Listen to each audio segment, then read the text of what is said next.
कक्षा 10वीं के स्टूडेंट, फाइनली मैं आपके लिए त्रैमासिक परीक्षा का रियल पेपर लेकर आ चुका हूँ। त्रैमासिक परीक्षा 2025 और 26 का ये रियल पेपर है। ठीक, कक्षा आपकी 10वीं विषय आपका हिंदी का रहेगा। 75 का आपका पूर्णांक समय आपका 3 घंटे का रहेगा। अब आते हैं पहले क्वेश्चन पर। ठीक, पहला क्वेश्चन आपका ये रहा। पहला क्वेश्चन है सही विकल्प का चयन कीजिए। 6 अंकीय क्वेश्चन है आपका। पहला क्वेश्चन है आचार्य रामचंद्र शुक्ल ने हिंदी पद सहित को विभाजित किया। 3 कालों में किया, 4 कालों में किया या 7 कालों में किया या 8 कालों में किया, आपको आंसर बताना है। दूसरा क्वेश्चन है परशु का अर्थ होता है, तो परशु का अर्थ होता है पत्थर, वार, फरसा या धनुष। तीसरा क्वेश्चन है विभानुभाव अविचारी संयोगादृशा निष्पष्ट, ये परिभाषा किसकी है? आचार्य विश्वनाथ की, मम्मट की, पंडित जगन्नाथ की, भरत मुनि की। ठीक, आपको बताना है।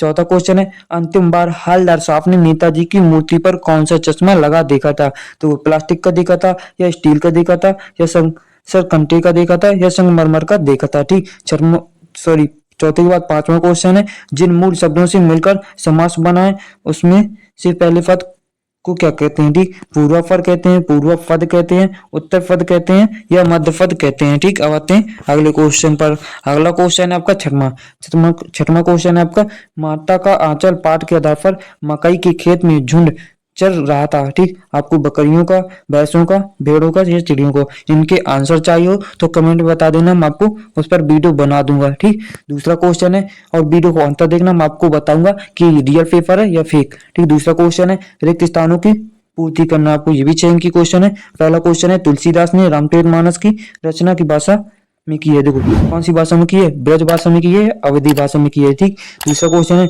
आश्रय की ब्रह्म शारीरिक चेष्टाओं को कहते हैं। तीसरा क्वेश्चन है विस्तृत कलेश्वर वाले काव्य को क्या कहते हैं? ठीक, चौथा क्वेश्चन है आपका दिल्ली चलो का नारा दिया था।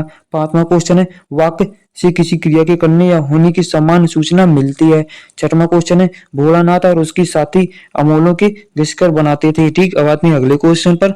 इनके भी आंसर चाहिए तो कमेंट बता देना, आपको पूरी पीडीएफ से आंसर की प्रोवाइड करा दूंगा वीडियो में। ठीक, कमेंट में जरूर बता देना आपको, और वीडियो पसंद आई तो लाइक जरूर कर देना। तीसरा क्वेश्चन है निम्नलिखित कथनों के समक्ष सत्य असत्य आपको लिखना है। ठीक, 6 अंकीय क्वेश्चन है। पहला क्वेश्चन है सूरदास के पद में तेल की गगरी श्री कृष्ण को क्या कहा गया है? ठीक, दूसरा क्वेश्चन है संचारी भावों की संख्या 35 मानी गई है। ठीक, तीसरा क्वेश्चन है बाल गोविंद भगत मंझले कद के गोरे चिट्ठी व्यक्ति थे। चौथा क्वेश्चन है लेखक ने मैया के आंचल को प्रेम और शांति के चंदोहों को छाया कहा है। ठीक, पांचवा क्वेश्चन है वाच्य के 4 प्रकार होते हैं। छठवां क्वेश्चन है लेखक शिव पूजन सहाय के पिता आटे की गोलियां मछलियों को खिलाते थे। ठीक, अब आते हैं अगले क्वेश्चन पर। अगला क्वेश्चन आपका सही जोड़ी को मिलान कीजिए। सही जोड़ियों को मिलान करना है। देखो पहला है रघुकुल के ध्वज। ठीक, दूसरा क्वेश्चन है दोहा। तीसरा क्वेश्चन है कहानी के तत्व। चौथा है निष्पद्धता। ठीक, पांचवा है गले का हार। ठीक, छठवां है महतारी। ठीक, तो आपको आंसर बताना है इनमें से। ठीक, आते हैं मिलान करनी है आपकी जोड़ियों की। छठवां क्वेश्चन पर आते हैं, पांचवें क्वेश्चन पर आते हैं। पांचवा क्वेश्चन है निम्नलिखित प्रश्नों के उत्तर एक वाक्य में दीजिए। ये भी 6 अंकीय क्वेश्चन है। पहला क्वेश्चन है राम लक्ष्मण परशुराम संवाद किस घटना के कारण हुआ था?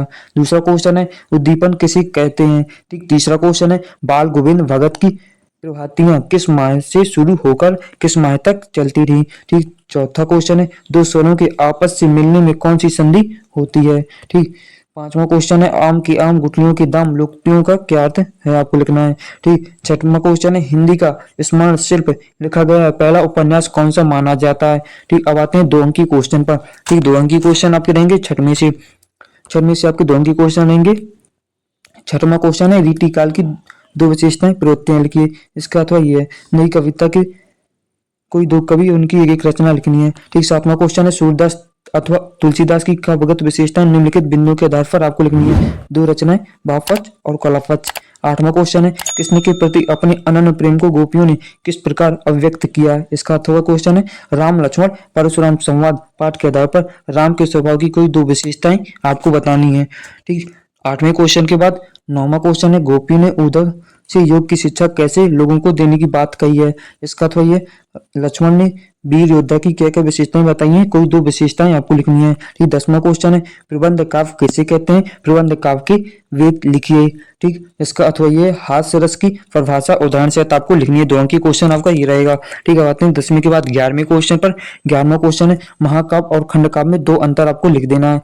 ठीक, और इनके देखो आंसर चाहिए हो क्वेश्चनों के भी तो कमेंट बता सकते हो। ठीक, इसका अथवा है चौपाई छंद के लक्षण उदाहरण सहित लिखिए। ठीक, 12वां क्वेश्चन है रिपोर्टेज किसे कहते हैं, किसी एक रिपोर्टाज का नाम उसके लेखक सहित आपको लिखना है। ठीक, इसका तो ये जीवनी और आत्मकथा में कोई दो अंतर लिखिए।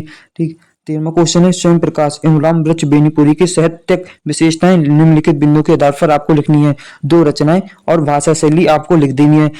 14वां क्वेश्चन है मूर्ति पर लगा सरकंडे का चश्मा क्या उम्मीद लग जगाता है। ठीक, इसका अर्थ ये बाल गोविंद भगत की दिनचर्या लोगों के अचरज का क्या कारण क्यों होती है, कारण क्यों होती थी। ठीक, और 15वां क्वेश्चन है कैप्टन बार बार मूर्तियों पर चश्मा क्यों लगा देता था। ठीक है, इसका तो ये बाल गोविंद भगत के मधुर गायन की विशेषताएं आपको लिख देनी है। यहाँ तक आपके दो अंक के क्वेश्चन थे। ठीक, अभी और भी है।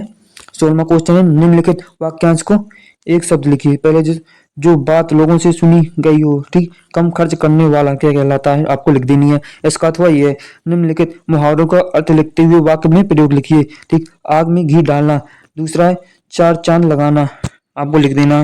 ठीक, 7वां क्वेश्चन पर आते हैं। 7वां क्वेश्चन है भोलानाथ अपने साथियों को देखकर सिसकना क्यों भूल जाता है, लिखिए आपको। ठीक, इसका तो ये बच्चे माता पिता के प्रति प्रेम को कैसे अभिव्यक्त करते हैं, आपको लिख देना है। ठीक, और 18वें क्वेश्चन से आपके तीन अंक के क्वेश्चन चालू हो जाएंगे। 18वें क्वेश्चन से आपको देखो संदर्भ प्रसंग से भावार्थ आपको लिख देना है। इसका तो ये है, इसका तो ये है। ठीक, अब आते हैं 19वें क्वेश्चन पर। 19वां क्वेश्चन आपको ये है निम्नलिखित गद्यांश को संदर्भ प्रसंग से व्याख्या लिखनी है उसी तरह आपको। ठीक,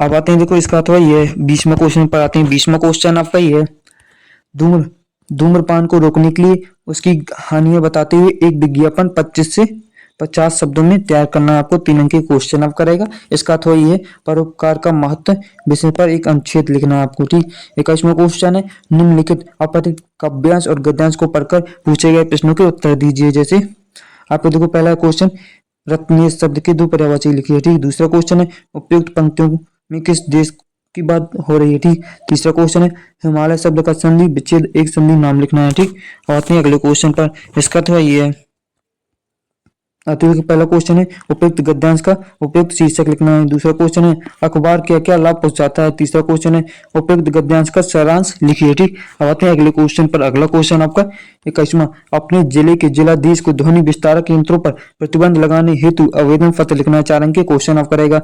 अथवा ठीक, अथवा में आपका समय के सदुपयोग और परिश्रम पर बल देते हुए अपने छोटे भाई को पत्र लिखना है। 23वां क्वेश्चन है निम्नलिखित में से किसी एक विषय पर रूपरेखा से सार्वगर्भित निबंध आपको लिखना है। निबंध आपका पहला निबंध है विद्यार्थी जीवन में नैतिक मूल्यों का महत्व।